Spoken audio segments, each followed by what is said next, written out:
Today I fucked up by borrowing my sister's computer. Well, technically not today, but on Christmas vacation.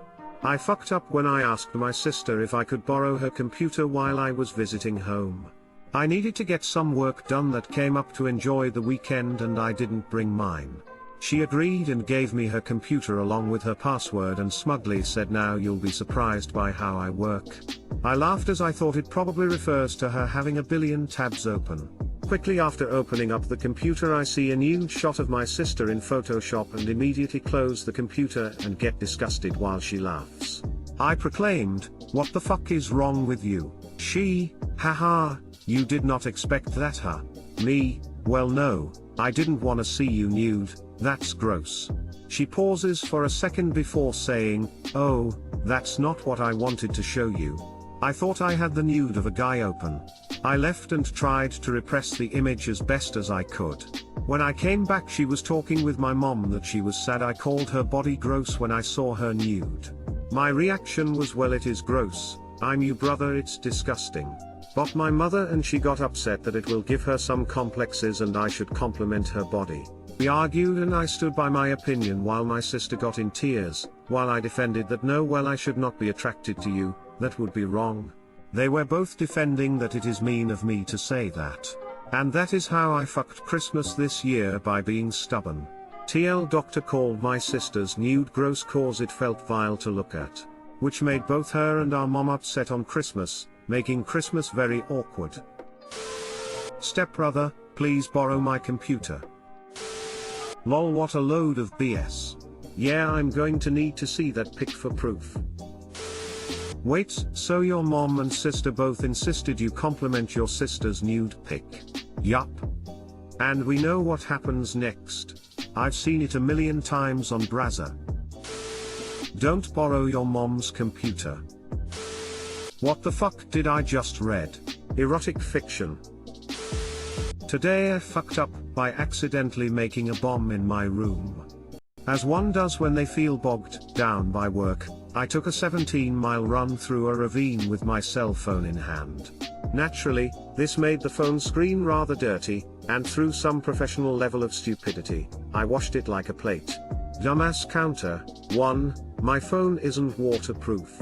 You would think this is the worst mistake I could make here, but buckle your seatbelts because we're going on a roller coaster of dumbfuckery.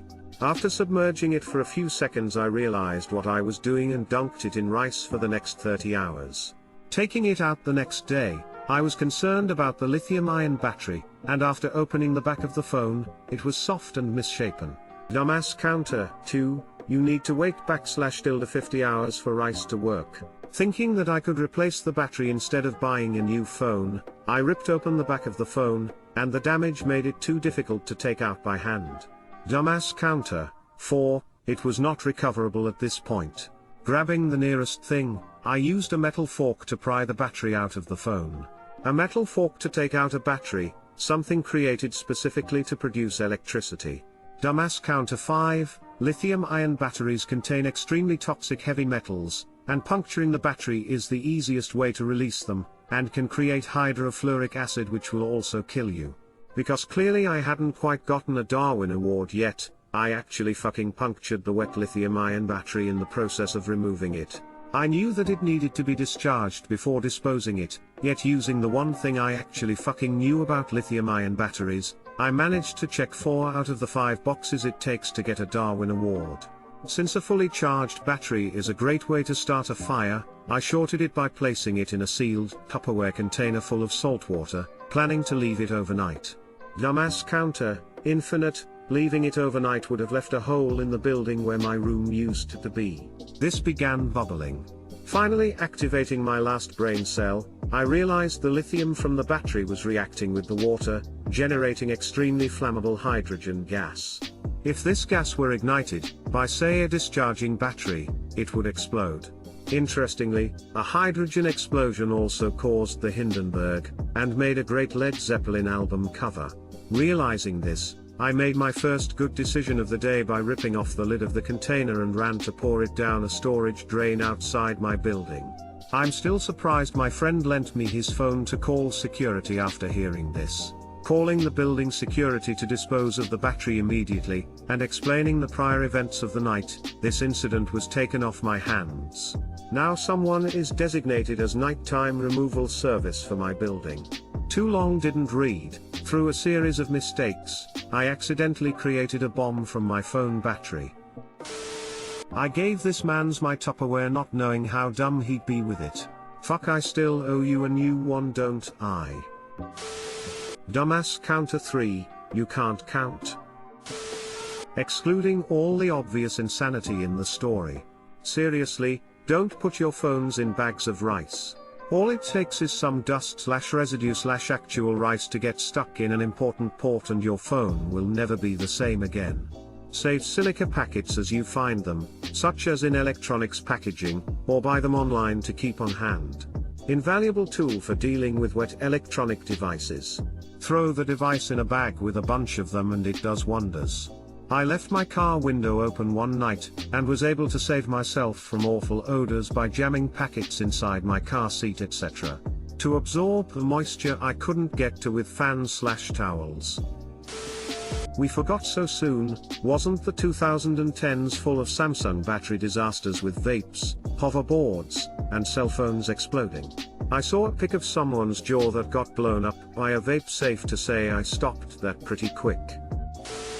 Are the old get your ports clogged with rice and powder trick? Today I fucked up by basically mimicking my 1-year-old who puts everything in his mouth and thus nearly poisoning myself. This happened about 12 hours ago. We have some taro elephant ear plants that we bring in every winter. One of them was getting leaves that were kinda out of hand. So I decided to trim them back to the stock to let some of smaller leaves have a shot, as the big ones were obnoxiously huge. Post-trim I'm looking at the stock and I think to myself, that looks like what aloe ooze looks like. Without skipping a beat, I mentioned to /u/player2 2016, I wonder what it tastes like. She doesn't even have a second to process my comment/question before I go tongue first to take a taste. Well, it tasted actually kinda sweet. For like 10 seconds. And this is the first time in my life I thought I was gonna need an EpiPen. My tongue, my lips, my throat. Everything burned with a fiery fire of piercing needles. After some interwebbing, it turns out the sap is literal poison to the human system, and if swallowed can result respiratory arrest and death. In hindsight, I probably should have gone to the doctor. I feel better now but a little messed up. Gnawing on a cold washcloth, eating some ice cream and an evening beer have helped. Still burns though. TL doctor, don't put your tongue on random things out of curiosity. It can result in a medical emergency. Here is the literal culprit. Well, at least your 1-year-old didn't decide to taste it. This is true. I'm glad I didn't do this in front of him. We've always kept all our plants well elevated out of reach, and now I'm especially glad we've been doing this. I was debating tossing it after this debacle though. Still am. Did you learn nothing from the Tide Pods? See a doctor just in case. Also glad to hear it's out of reach of the little kiddo. There are old botanists, and then there are bold botanists. This is what I like to tell my botany students right before grabbing and eating a euareal, an ominously bright red looking berry that turns out to be the only part of the plant that won't potentially kill you. You should still go see a doctor. It could have damaged your liver or kidneys and you won't know about it until it's too late.